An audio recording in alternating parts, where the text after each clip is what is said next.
Welcome to the Own Your Story Authors Cohort virtual book launch. We are so glad that you are joining us today. I'm going to introduce myself first, and then we are going to get started talking to these new authors. My name is Natalie Mangrum. I am the founder and CEO of the Own Your Story Authors Movement. And let's get right into it because I'm not important. You need to hear from these authors. So let's get right into it.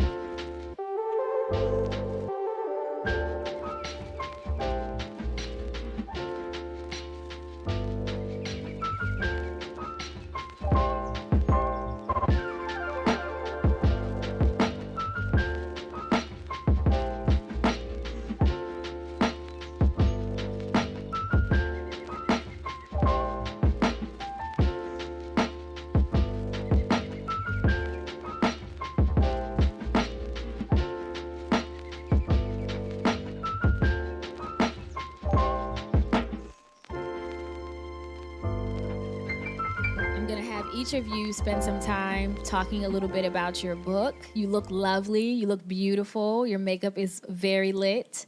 My niece told me recently that lit is not a word that people use anymore. So, trying to stay up with the times. Y'all look lit to me, okay? So why don't we start with Danielle. Danielle, you wrote a book about relationships, and why don't you tell us a little bit about the inspiration for that or your reason for writing a book about relationships? Sure. So I have a couple of inspirations, right? So my own relationships, right? So as a human, a daughter, a wife, I started, in my early 20s realizing how imperfect people were and how disappointing they can be. And so I think, through my own relationships, I learned how to love them anyway, right? How to still love them. And also just as a couples therapist, right? Seeing imperfect people be in relationship and try so hard, right, to continue to love each other and to nurture each other's growth and things like that, knowing that they'll never be perfect, right? And so I just thought that a book could give people that information and that encouragement, right? That nobody's going to be perfect, right? You're not going to be perfect, right? But we should still, right, love each other anyway. Wow, that's good. And that leads me into my next question, because if we think about where you're coming from as the author of this book, I mean, your expertise really is in, like you mentioned, couples therapy, but therapy in general. And so can you give us a little bit about who you are as a person and what might be important for the people out there to know about you as they consider picking up your book? Sure. So yeah, I'm a couples therapist. It's mostly what I do, but I also am a doula. So I work with, women who are pregnant or planning to be pregnant, right? And their families, their partners, just to navigate that whole experience, right? And to celebrate it afterwards, enduring. But I am, like I said, also just a human. And I think that's why I really wanted to write the book, was to have people see, even therapists, right, are just people. You know what I mean? We struggle too, right? We curse too at our people, right? And so, I really, yes, I'm a therapist, but I really wanted to make sure that people saw me just as a person. And your book is very relatable. It does Thank not come you. across at all as like a cold, expert kind of just giving you the stats and the data around relationships, but it comes across very warm, and you do include a lot of your own stories in there. So I think your readers will really, Thank really appreciate you. that. I appreciate you Yeah, saying that. of That was the course. goal. Good, good. Well, you can go ahead and pass the mic down to Latarsha. Latarsha, we're going to talk to you a little bit about your book, but before we get into your book specifically, what should people know about you? Who are you? What do you do? Tell us about you so we can get to know you before we jump into purchasing your book. So the question is, what don't I do? My sister calls me a serial entrepreneur because I have done many things. I own a daycare center. I bake cakes. I do hair. I own a recovery house, post-op care. I do a lot, but everything that I do is to serve someone else. And that's really, really close to my heart, to serve. So whatever God placed upon me, because I always say I never imagined my life. However he placed it upon me, it's always service driven. And I love that. That's good. That's really good. So your book is about the difficult suicide, untimely death of your ex-husband and all that surrounds that, how it affected your family, and you have 2 children. And so I know that wasn't your original plan, though. You weren't originally going to write about your ex-husband's death. So what changed your direction? What was the moment that you realized, you know what, I'm actually going to talk about this. This is what I feel like God is leading me to say. So I had an epiphany. First, in our writing process, I was writing what I thought my original plan was to write a memoir. And as I began to write, I learned that I was very detached from my writing. So the thing that did not allow me to connect with my writing in my voice was the fact that I was grieving. And in the season of writing was when the suicide occurred. So in my prayers, I just prayed. I said, God, there is a message for my readers that you have, but I need for you to pour those words into me, that they will flow from me, because there is healing in my experience. So I wrote, and it was very emotional, but it was so raw and it was so right. Yeah, absolutely. Yeah, your book, that's the perfect way to describe it. It is very raw, and anyone who reads it who doesn't have Kleenex nearby needs to go ahead and get them a box. And what would you say your daughters, because you wrote a little bit about both of your daughters' experience with that, what was their response and reaction to knowing that you were going to write a book about the death of your ex-husband, their father? So originally I was a closet writer.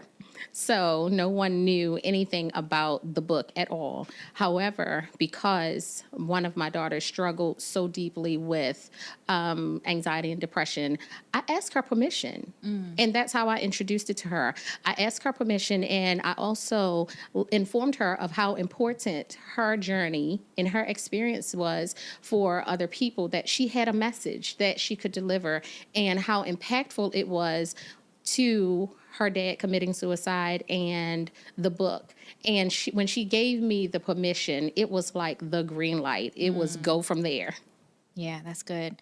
Well, thank you so much, Latarsha. We'll be talking to you a little bit more soon. So, Ariel, we're going to switch over to you. And, one of the things Latarsha said was she had originally intended on writing a memoir, but it shifted. But you did write a memoir. And so when you think about all of the different stories that you included in your book, what would you say is your favorite story? What was the one story that you wrote about that stands out to you and it felt like you were reliving it as you wrote about it? I think I had to relive them all in order to write it and go through it, and therefore it was very cathartic for me, and it was emotional to write a lot of them, but it became positive towards the end. So I think my favorite chapter was probably moving to Baltimore. Tell me about that. What is it about that chapter that not only that you were able to relive, but what stands out to you about the move? I know you told me it was a bit of a shock coming from New England. Straight culture shock for the first 6 months I was here. And so I was just thinking of it now and laughing that I've been here almost 10 years, and now this is home and I love it here. And so it just made me laugh thinking about how I would go 1 block a day and that's it, because I was so scared. That's really good. That's good. Well, we're glad to have you here. And I think we're going to go ahead and shift over to some of our other authors. But thank you so much, ladies, for sharing a little bit of your stories. And again, we'll be talking to you shortly. Thank you.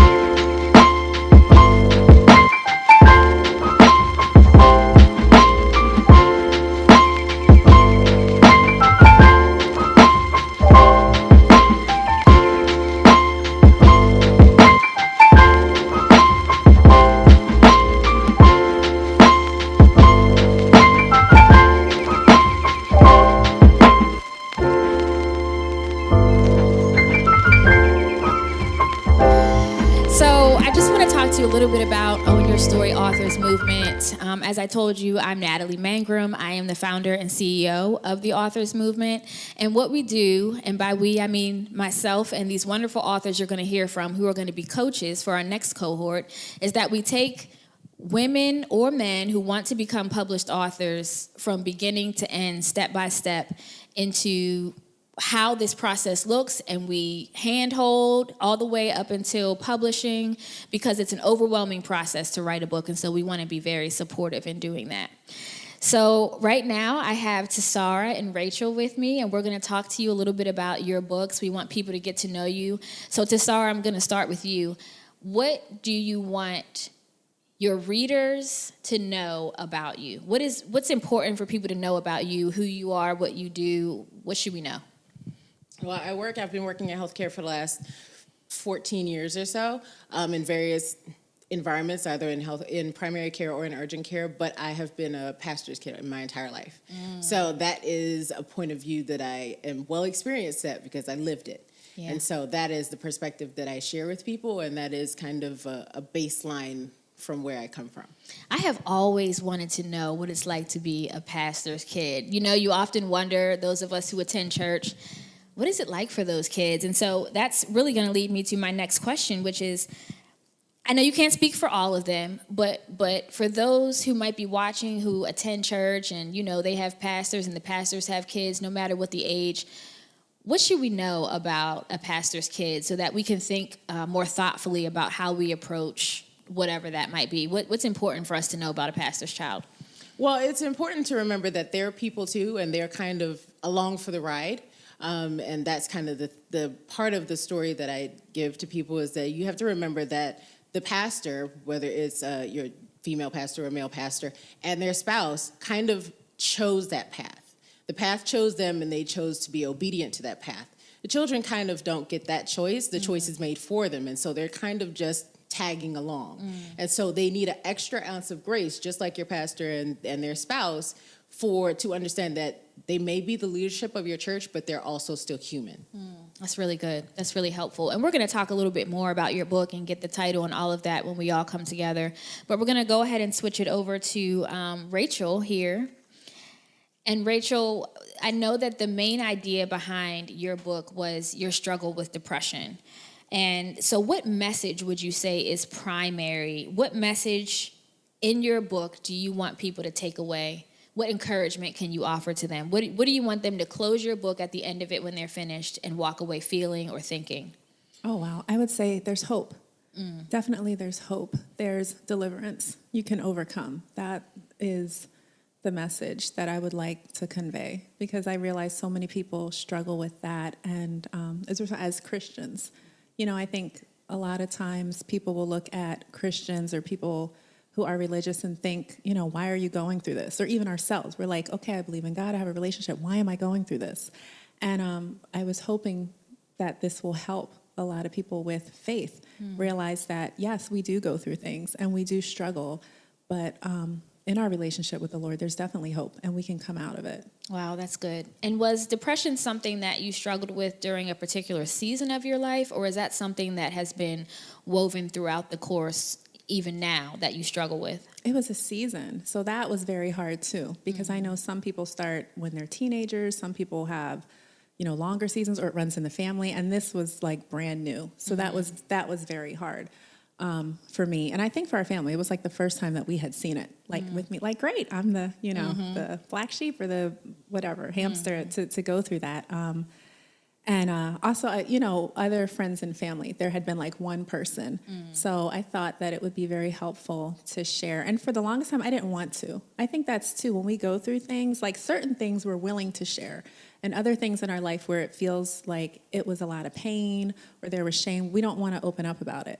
So after like 10, 12, 13, I really sensed the Lord saying, you know what, you really need to share this to help others. That's really good. And I know God is going to be very glorified through both of your books. So I'm excited about people picking those up from the shelves. Thank you, ladies, for your time.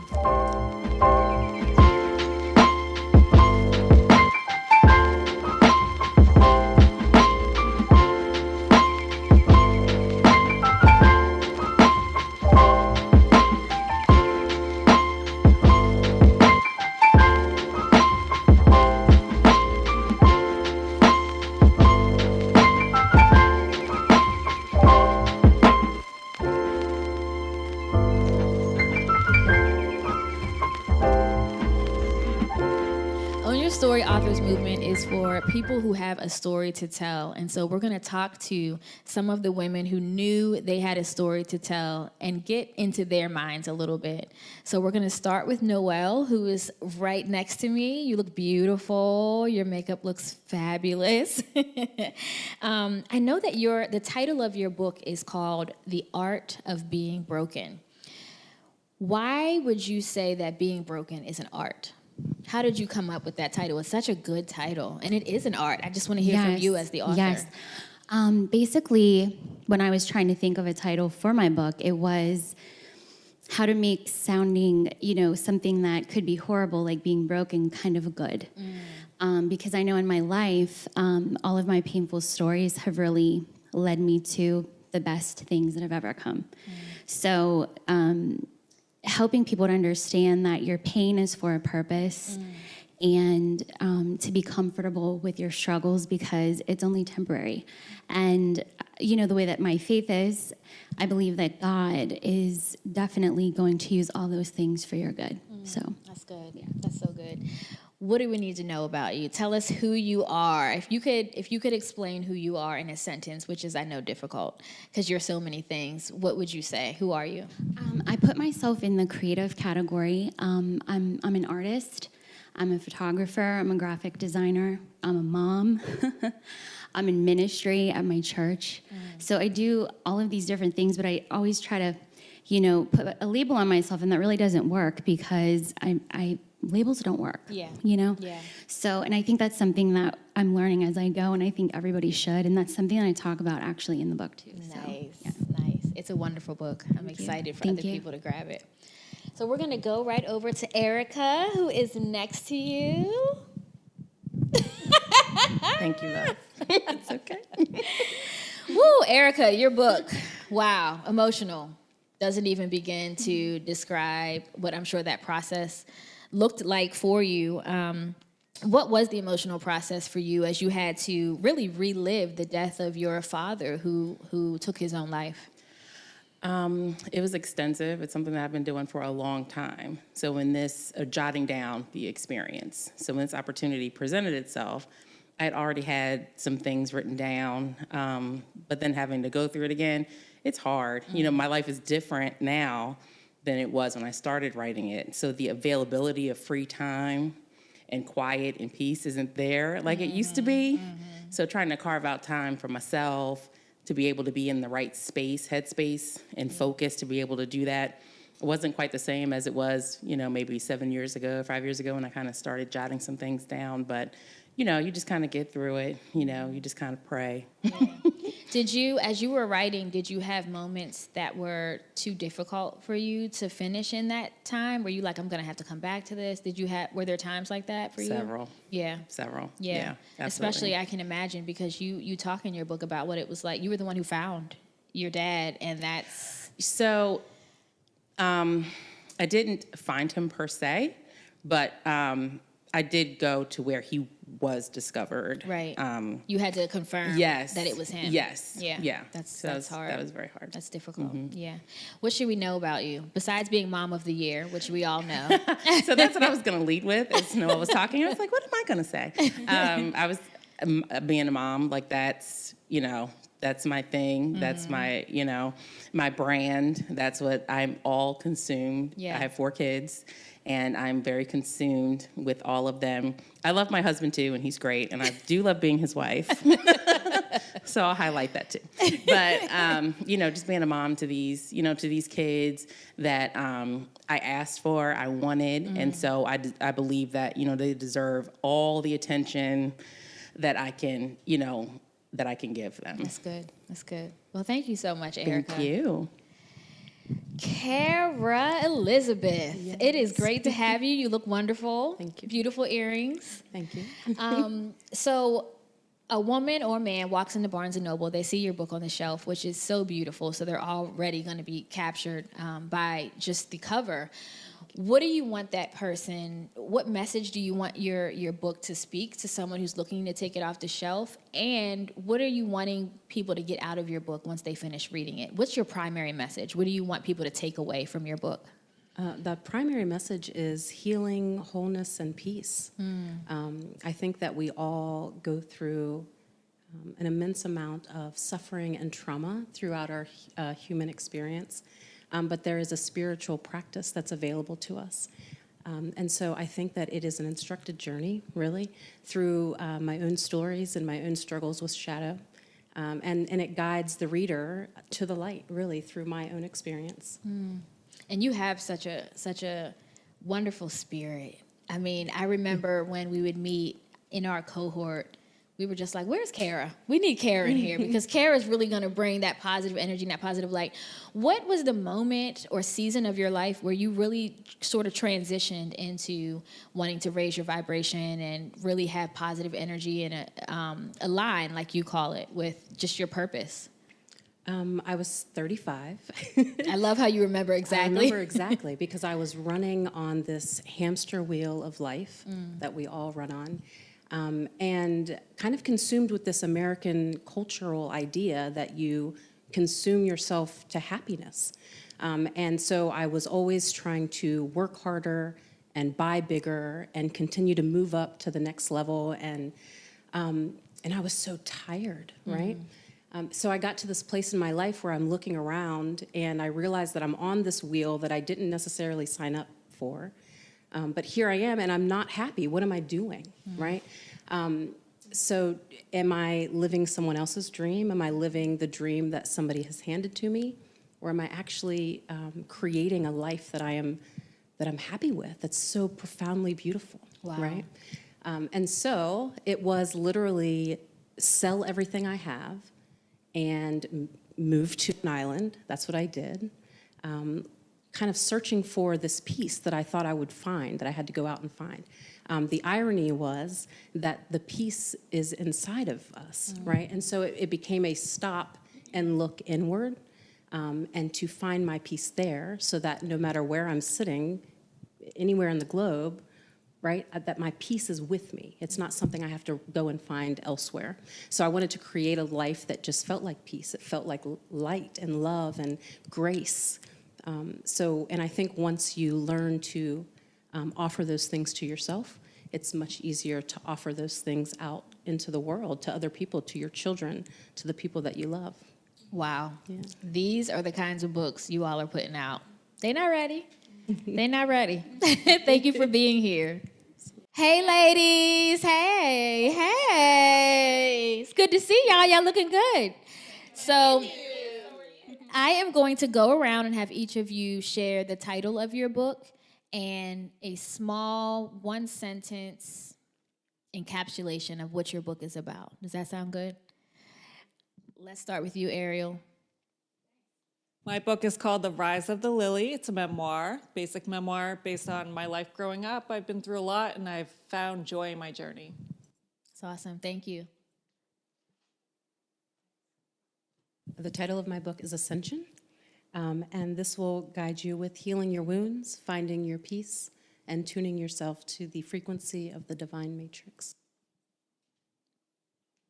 The name of my book is Fallen Hero, Broken Family, and it speaks a lot about the journey that myself and my family went through after the unfortunate suicide of my ex-husband and the brokenness, but it also speaks to healing.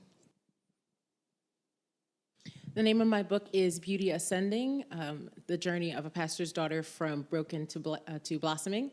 And it is life lessons that I learned along the journey of being a pastor's daughter and having that experience. And the point and the hope is to help those who are going through the journey, as well as parents and pastors' wives who are also on that journey, to help their kids navigate that journey as well. The name of my book is The Art of Being Broken, and it's about being able to dream, being able to hope, and understand that all of your pain absolutely has a purpose. So it's a collection of testimonies from my life, and it's still something that is being written as I go, so I'm sure more books will come to follow. The title of my book is The Light in My Darkness, and it's about this season I went through of depression, anxiety, and mania. It's a book that's filled with hope and faith and love and healing and deliverance. My book is called And I Still Love You, The Art of Loving Imperfect People. And that's quite self-explanatory, right? We're all imperfect people, right? And so this is just something to help you recognize, accept, and continue loving anyway. The name of my book is All My Heart and Soul, a different type of grief, a different kind of grief. And the title came from just a phrase or a saying that my family used all the time, and mainly me and my dad. It's actually on his headstone, All My Heart and Soul. And so it's really just an homage to him. And the book is about my journey through the experience of my father's suicide. Well, it has been a joy and a privilege to lead you all through the Own Your Story Authors Cohort. And an official congratulations to all of you as published authors. Thank you. And cut.